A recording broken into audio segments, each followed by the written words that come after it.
Hello and welcome to SoloCast Episode 3. My name is Chris, or Linkin. It's one of those two things and nothing else. If you try to call me anything else, I will sue you. So for today's episode, I got a couple of things to talk about. I'm going to try to keep this one a little bit short. The first episode was 20-something minutes. The second episode was 40-something minutes.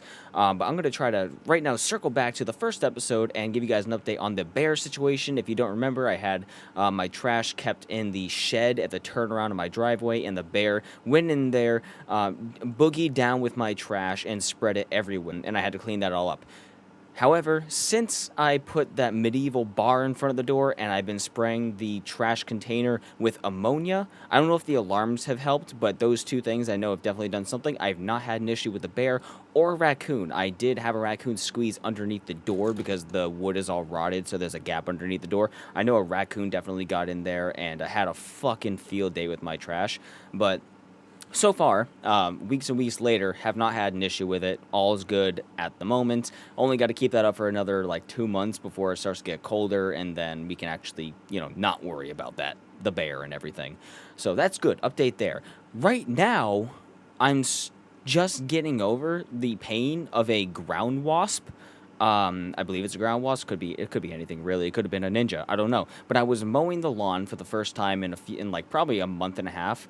Went through, finally set aside, because every time I try to set aside time to mow the lawn, it has been either raining or blazing hot, and I don't have the time of my day off or the right conditions to mow the lawn. Mowing my lawn usually takes an hour and a half to 2 hours. It all depends on what issues I run into and how long the grass is.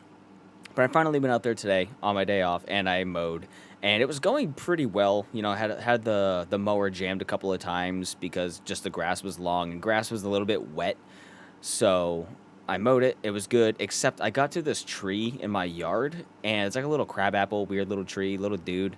And all of a sudden, as I was mowing underneath it, I felt a knife in the back right on my shoulder blade. And I just, let go of the mower, fucking jolted away, spun in a circle, who the hell? I got hit by a shuriken. No, I got stung by a wasp, and I'm pretty sure since I'm, away from the house, there's nowhere for the wasp that it wouldn't nest on a tree, so it must have been nesting in the ground. There must have been a hole in the ground filled with wasps, because they do that sometimes. They burrow in the dirt. And yeah, I got stung. So there's a patch of grass surrounding that tree in the middle of my yard that's just unmowed, and I refuse to get any closer to it because I'm not about to get swarmed and get sent to anaphylactic shock. I'm not even allergic, but I'm not about to sit there and risk getting stung 1,000 times by a bunch of angry ground wasps. Those things will fuck you up. And that was a couple of hours ago. That was probably 3 hours ago at this point, and my shoulder still is throbbing, but it's not those waves of radiating stinging pain have gone. It's just a little tender now. You can't even see it. It's like a little red dot, dude. There's no swelling, no issues. It's just damn, that one stinger absolutely fucked my day up. But I got that taken care of, so I feel good about that. Turns out, though, I was trying to mow earlier on in the day. I think I started mowing around 1 o'clock, got done around 2:30 or so. Because it was supposed to be thunderstorms, thunder showers, heavy rain. Dude, I'm looking out the sky right now. It's 6 p.m., and the sky is blue and nary a cloud in the sky. I'm so fucking mad because I could have had a yard sale today. I could have absolutely done the yard sale today, but I'm no. The weather says thunder showers. Last night, we got hit by, insane. We got hit by such a hard thunder roll. I thought somebody called it a Modern Warfare 3 kill streak. It was so loud and aggressive, and it lasted for, 8 straight seconds of just thunder. And great, the internet just went out again. What the fuck is happening? My internet's being really stupid right now. But yeah, so I'm really annoyed because now I can set up. I'm probably going to go advertise on the road with some signs, a yard sale for Monday, but it's supposed to be 87 degrees. So I don't fucking want to sit outside in 87 degrees and have a yard sale. I don't know what to do, man. I'm running out of options. I'm running out of time to have this yard sale. I cannot set aside a day to do this. It's pissing me off. I'm going to have to put a bunch of stuff downstairs in the corner of the basement and just wait for next year, cuz my kitchen table is just covered in boxes and stuff waiting to be sold. It's really unfortunate. It's really frustrating. It's what really just blows about having one day off. Usually, now I have 2 days off again, but having days off that I can't predict what the weather's going to be like. Whenever I look at, it's like trying to plan airsoft, trying to plan that one day for the important things I need to get done, and it's like, oh, weather's bad, oh, this is wrong, or weather's not bad, but it's way too fucking hot outside, and where I'm going to set up the art sale, I'm going to be swarmed by mosquitoes if I go out there on a nice day. So, like, I really just cannot win, dude. It's so frustrating. My day off today has consisted of, well, actually, it started off kind of bad. I went to the convenience store and got myself my day off. I earned these mozzarella sticks, and I went out. I left the building, and I opened the door, and I dropped the box, and I fucking lost 3 mozzarella sticks. So I'm so annoyed. It's just starting off the day, minus 3 mozzarella sticks. Could not get worse. Go home, eat that, get myself ready, go and mow the lawn, get stung by a wasp, finish mowing the lawn, come inside, take a quick shower to get the sweat off me, come in here and start streaming old Call of Duties, because Call of Duty has gone through and, well, Microsoft, since they acquired Activision and Blizzard or whatever, went through and updated the old servers for all the old Call of Duties, and it is rumored, as of right now, today is July 14th, it is rumored that all the old CODs are going to be coming to Game Pass, which is kind of funny because I just saw Xbox having a sale of all the old Call of Duties up to 60% off, so I don't know if it's coming to Game Pass or if they're trying to squeeze that by you real quick, you know, trying to ride the wave of everybody saying, oh, the old Call of Duties are fixed, go buy it and play it, and having people buy it digitally just to release it on Game Pass in a month or something and fuck those people over, you know, get their money. I've been trying to play mostly COD World at War, because I'm trying to get my 10th prestige achievement. I think I'm prestige 6. I don't know. That game takes forever to level up because you can only play team deathmatch right now, so you get no experience for that. And there's like not enough challenges to level you up fast enough, so I still doubt I'm ever going to get that achievement. I can't grind the game long enough because it still does peer-to-peer server hosting. So if you don't know, peer-to-peer chooses one person with the projected best connection to piggyback and host the lobby. It turns their connection into the server for the lobby, basically, essentially. And the issue with that is everybody, if the host leaves the game ends. If the host has a bad connection, then it's a bad lobby, the game ends. Or it'll just be in the middle of a match, all of a sudden everyone would get disconnected and I'm the only one in the lobby, you know, stuff like that. So it's been a real pain to actually get consistent, complete matches. But when you do get in there, it's nice playing World at War again. It's nice going back and having 30 FPS and having none of my bullets register whatsoever because the servers are because the game itself has really bad hit detection. Because the game came out fucking 2009 or whatever, 2008, I don't know. I think it was 2008. So it's been a journey. It's been real fun playing that again. Tried playing Modern Warfare 2. You can't play the game. Like, yeah, you can, but you're just gonna get noob tube and umped the whole time. It's the most unfun. I was playing World of War on stream earlier, having pretty fun games I'm actually getting to play, and I switched. Let's just go to Modern Warfare 2 because I was dropping a lot of lobbies at that time. Go straight into Modern Warfare 2, and I think I was 2 games in before I rage quit and just got off. Like, I'm not fucking doing this, dude. It's just not fun. Then I tried playing Call of Duty Ghosts, and I love Ghosts, but that was not fun at all either. Hit detection wasn't registering. I was absolutely sniping, shooting people, and nothing was happening. I was getting absolutely just mowed down, getting shot around corners and stuff. Like, old Call of Duties, man. I try not to take it so seriously, but god damn was it annoying.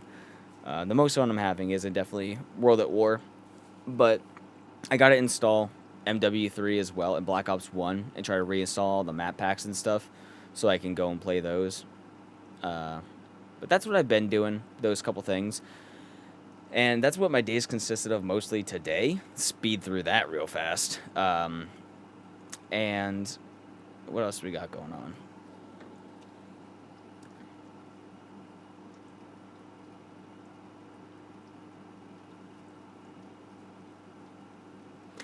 Yeah, so I don't know. I've been enjoying playing the old CODs.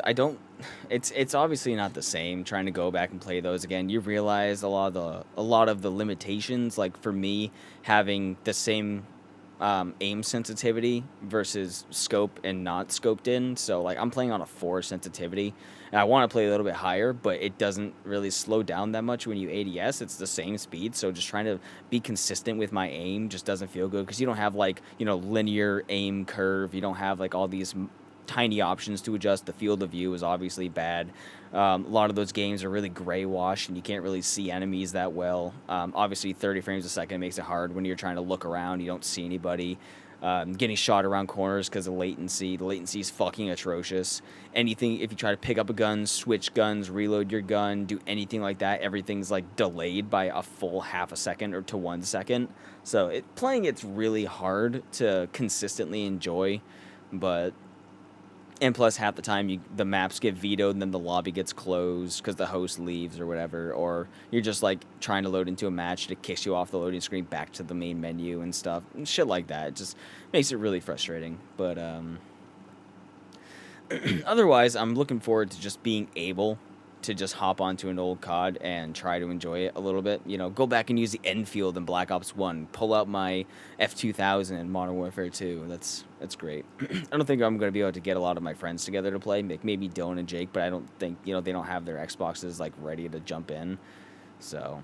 otherwise, I've not been playing Apex even. I think I'm like 3 weeks behind in Apex challenges, so I'm just going to have to dedicate a week to playing Apex and bust out so many challenges just to finish up the Battle Pass. I've just not been enjoying this season, dude. Season 17 with the ranked changes and the Seer quote-unquote nerf, actually Whisper, he got buffed fucking hardcore because now his scan is a death sentence. You get hit by that, you can't move, you can't do anything, and you're just a target. You're just a training dummy at that point.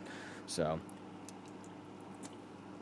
since I pretty much stopped playing this season when I hit Diamond in Ranked, because I don't believe I should go any further than that, because if I get Masters this season, I didn't earn it because of the ranked bullshit. I'm not a real Masters player, so I don't want to earn a badge that doesn't represent my actual skill level. I do think I am a diamond player sometimes. When I'm having a good night, I'm a diamond player, but like I'm on average a plat 2, which I'm proud of. Apex is a fucking hard game, and anyone who says, "Oh, you're only platinum," dude, eat a sock. Like, it's a hard game. Games are so hard nowadays. Be proud of that because it's so technically challenging. Especially when all of your lobbies are filled with masters and predators and shit and whatnot. But yeah, I pretty much stopped playing once I got Diamond, and once Seer got once that patch came out, I just kind of stopped playing. I do want to play, but at the same time, all I've been doing instead is like casually playing Far Cry 5 while watching House MD. I'm halfway through Season 3 of House, and I'm enjoying it a lot more than I thought I would, although Season 3 might be my least favorite so far, just because, like, Chase and, like, all the secondary characters, just, like, I don't know. I'm not enjoying their chemistry in Season 3. Everybody's so antagonistic to each other, and it just doesn't feel as fun. It just feels like everybody's like they just all hate each other, which they've said multiple times. Like, none of us are friends. We work together, but also like we just always feel like they're ready to stab each other in the back, and it's just, I don't know, not enjoying that very much. But I'm enjoying House. Yeah, I am. I've also been trying to watch. I've been on like I want to watch World War II movies because of getting back in World at War. So the other night I watched Dunkirk, which I think is World War I, but I view that World War I and World War II movies like interchangeably. It just feels like I'm in the same era, you know? I watched Dunkirk, and I don't get it. I don't get it at all. That movie got nominated for like 3 Oscars, I think, or whatever. And the movie was okay. I don't know. It was like a 6 out of 10. Like, nothing fucking happened. They're like, oh, we want to get onto the boat. Oh no, the boat got hit by a strafing run. Now we want to get onto the next boat. Oh no. Like, it just didn't. Like, I get, like, you have to immerse yourself and be in that moment. It's tragic. They're stuck there. Like, home is right across the horizon. I can practically see it, but we just can't get to it because we're being pressured by the planes, and the boats can't get to us. And, like, yeah, I get it, but, like, also, none of the main characters we were following said more than, like, 10 lines, so I wasn't invested in any of them.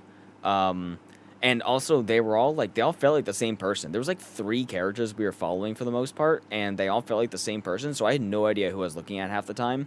Because nobody said anything, nobody had any personality, and they were just sitting there and, like, neutral shell-shocked or whatever, like all the characters, all the soldiers, which is fine, I get that, but also, I can't get attached to this person because they're nobody. They're nothing. There's nothing going on with these characters. The only characters that had any personality was the dad, his son, and the other kids, civilians, who were bringing, like, life jackets trying to rescue them, and their plot line was fun. They were fine. I was the most invested in that movie with the 2 fighter pilots, with, the fuck's his name? I always forget his name. I don't know why. Tom Hardy. I know it's Tom, but I always forget Hardy was one of the fighter pilots, and I didn't realize it was him. You don't know it's him until, like, the end of the movie if you didn't look at the IMDb or whatever, when he takes off his respirator mask or whatever. Like, him and the other fighter pilots, as they're, like, trying to stop the planes and, like, make strafing runs at these planes, their story I was invested in. That was a lot of fun. But everything else on the beach sucked, boring, lame, just stupid. And then, like, the guys on the boat where they rescue fucking Cillian Murphy or whatever his name is from the water. They rescue him, and that was interesting, but I don't know. The movie just had no momentum for me to care about, and I just was bored. I was watching it like I'm just going to be on Pokemon Go, I guess. This just is not doing it for me. But last night, I watched The Forgotten Battle, or The Forgotten Fight, whatever it was. I think that was The Forgotten Battle. Came out in 2020, which is, honest, got 100% on Rotten Tomatoes. Damn, that's crazy. I liked it a lot more because they actually had shit going on. There was espionage. There was actual guns being shot. Tom Felton is in it. Like, dude, Tom Felton, come on. It was, I don't know, it was good. I really enjoyed that movie a lot more. I'm not going to get as much into it because I think you should just go watch it. I'm trying to find a World War II movie or just a war movie that is a little bit shorter, but they're all like 2.5 hours long, dude. Like, Saving Private Ryan's like almost 3 hours, isn't it? But just trying to find one that's a decent, like, I want to sit down at 11 or 12 at night and watch the movie and go to bed at a decent time, but they're all so long.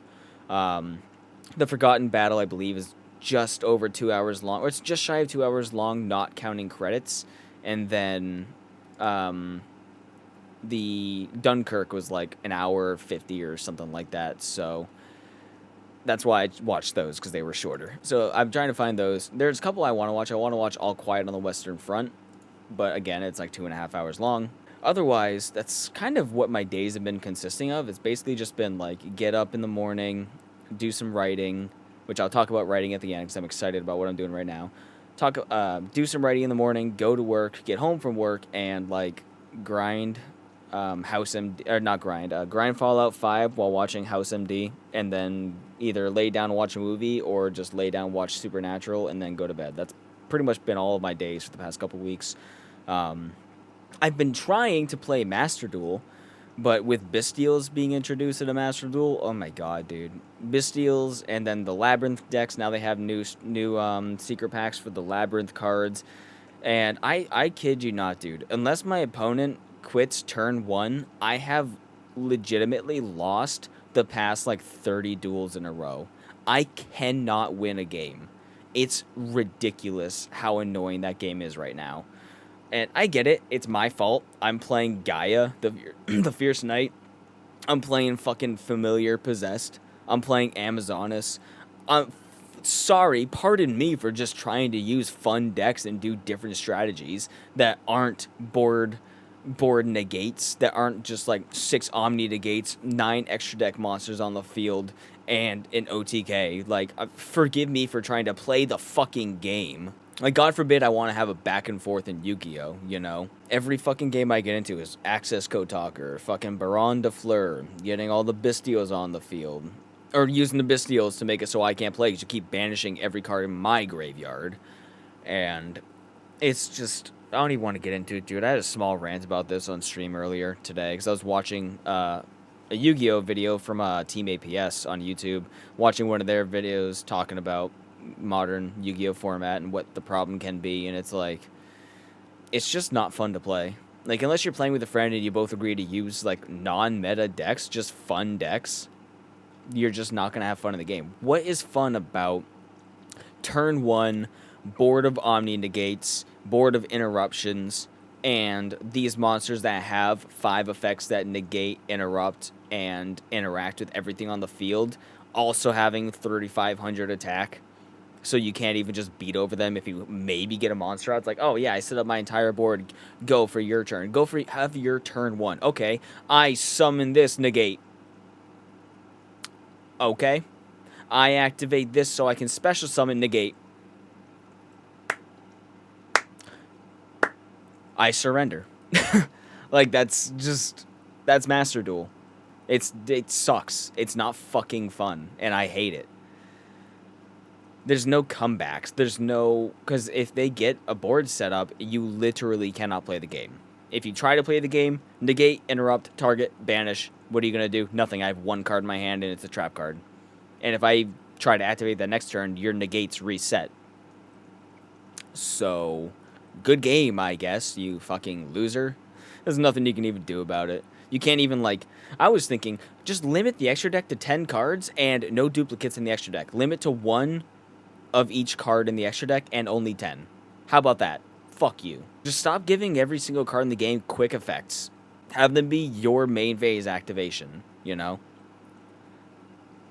I can't even have a standby phase without you being able to summon 3 more cards. During my standby phase, I drew my first card of the game, and you summoned 3 more cards.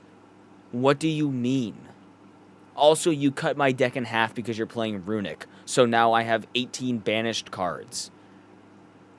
Like, what is this, dude? I get power creep is a thing, but there's power creep and then there's murdering your own game. How is that fun? How is that satisfying? How does the person who does that in the game look at themselves, lean back in their chair and go, yeah, I'm so good at this game? Like, no, you're not. No, you're not. Keep telling yourself that, you delusional fuck. Anyway, I'm gonna get heated if I go on about Master Duel. Like, my god, dude. So yeah, that's me trying to play the games I enjoy, but not being able to. Not playing Apex much. I think I'm gonna ask Jake if he wants to play Apex tonight or something like that. Actually, I did go and get my Oculus updated, and I've been trying to play Contractors, and I want to stream Contractors again. But I had to get Contractors updated. The problem is, for the past 3 months, every time I turn on my Oculus and let it update, the game just doesn't update. It's stuck on an infinite install. So I had to uninstall the game finally and then reinstall it, and now it shows it's good. I haven't tried to load into it yet, but it shows that I can, so I want to try to play Contractors. Just against bots. I don't like playing online. People online are annoying. I just like to play bots in that game. I feel like that's what it's made for. I mean, playing online is obviously great. It's super fun, but I feel like I don't want to play in lobbies. I want to play with my friends. Also, we can play Devour in VR, and I tested that out. It actually played really well. It looked good, and it was genuinely way more scary playing Devour. So I want to see if I can get Dylan and Jake to update their VRs so we can play Devour on stream in VR. I think that'll be a lot of fun because I'm bored of Phasmophobia. I love that game, but it's not scary anymore, and it's way too hard, dude. It's so hard in Phasmophobia to get any evidence because the ghost just like, oh yeah, Alpha 1 for Phasmophobia, the ghost might spawn and scare you, but there's really no challenge, and now the ghost spawns with dual revolvers and night vision goggles, and you can't play. The ghosts spawn in with a runic deck, and they just fuck your shit up turn 1. Sucks. So, yeah, all right, I think that's going to do for me ranting about stuff. Let's get into updates. Actually, I didn't even pull up to see if I have any questions for a Q&A. If you want to ask me questions for Q&A, down in the description or whatever linked up down below, you'll find a link to the qooh.me. Let me pull that up and see if I have any questions. I don't think I will. I don't think I did. And also, you can ask me questions if you're watching this on YouTube. You can ask me in the comments on YouTube. Anywhere, you can ask me a question. No questions this time, didn't get asked any, so ask me anything you want to on qooh.me/Linkins Legion, I think it is. I don't know, whatever the link is down below. It's also should be on screen if you're watching on YouTube, or ask me something in the comment section. Wherever you are, if you can interact, ask me a question, or give me a comment. Just give me something. Otherwise, let's get into book updates. So, as I've mentioned before, I've been working on the next book, the next main installment of the book, and but that has been put on a quote unquote on a hold. It's not like I'm not setting aside to not do it. I don't know what else to add for the blueprints for it. It's like 140, 150 pages for the blueprints. It's like 50,000 words just on the blueprint outline alone. So I think I've done all I can there for structuring that book. However, I had an idea, and I'm gonna write a point 0.5, like a 2.5, because after the end of the second book, Cataclysm, obviously no spoilers, but we are not stuck with, we're sat with the main character of that book, and which, I mean, if you read the end of, I mean, I know I don't want to say anything, because, like, I don't want anyone to read the synopsis of a book they haven't read that's a sequel, because, like, then you're reading, yeah, if you read book 1 and then you read the synopsis of book 2, I've tried so hard to not spoil anything for that back, but just by stating who the main character is, you surmise that this character survives in book 1. So it's like, whatever. So we're with the main character, or characters, and the end of that is kind of like a bittersweet, melancholy ending, and it transitions to a different main character for book 3, as now we're kind of moving on to like really ethereal deity god power stuff and how they're handling that stuff. But we're going to take a break and actually slow down and have I'm thinking it's going to be I'm projecting 150 pages. I don't want to do more than 200. So between 150 and 200 pages is what this book is going to be, because there is going to be no direct conflict and no direct antagonist. This book is going to be kind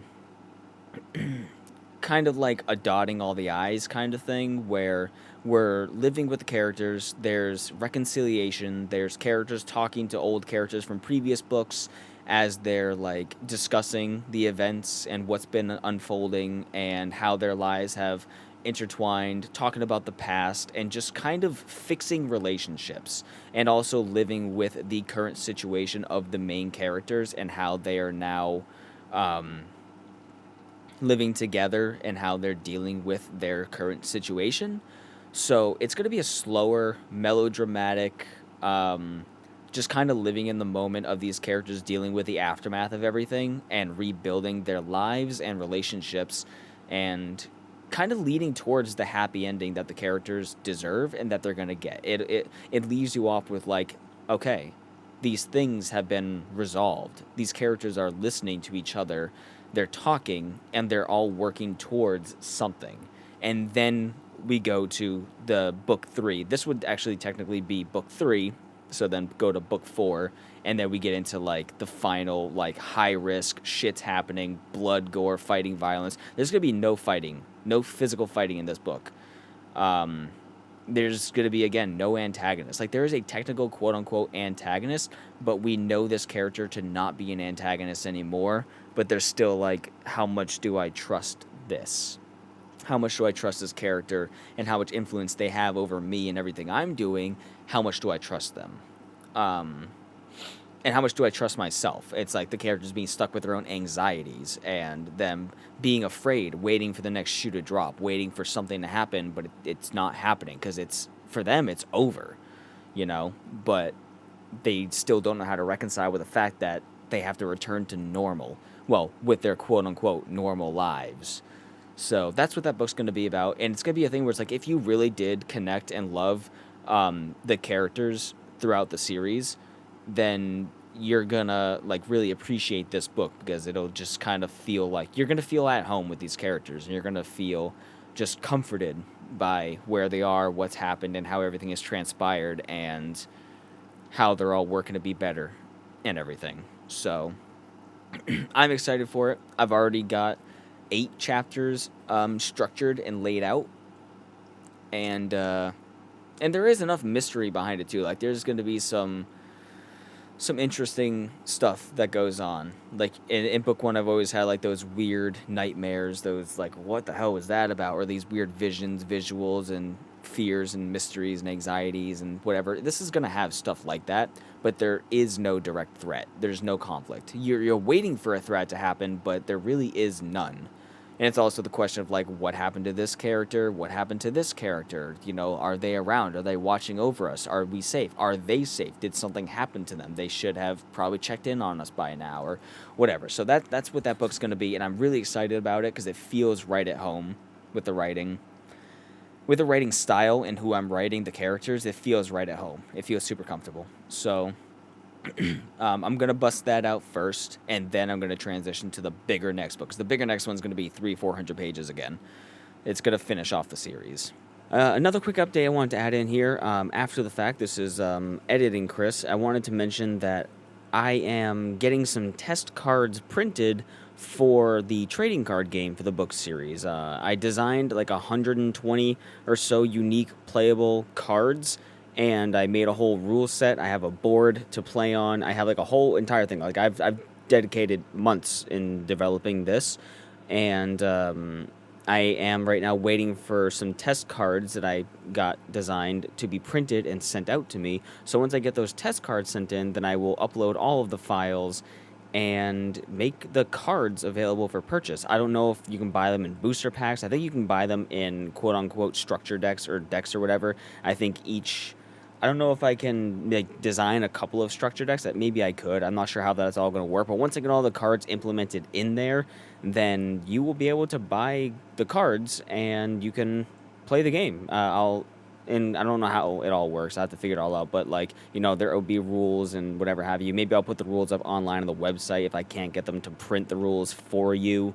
If you order the cards, I don't think anyone's going to order them, but just in case you want to, I will have that out there. It's a fully, like, fleshed out game. I have, like, a whole thing. I went through and did some testing with Dylan and realized that, like, some of the life pool was way too high. They didn't do nearly enough damage, so I beefed up some of the cards. I reduced some of the life. I'm getting Snapchats left and right, and made it a lot more playable. So that will be coming out and be available relatively soon once I get those test cards sent in and I can approve them. So, yeah, just wanted to throw that in there real quick.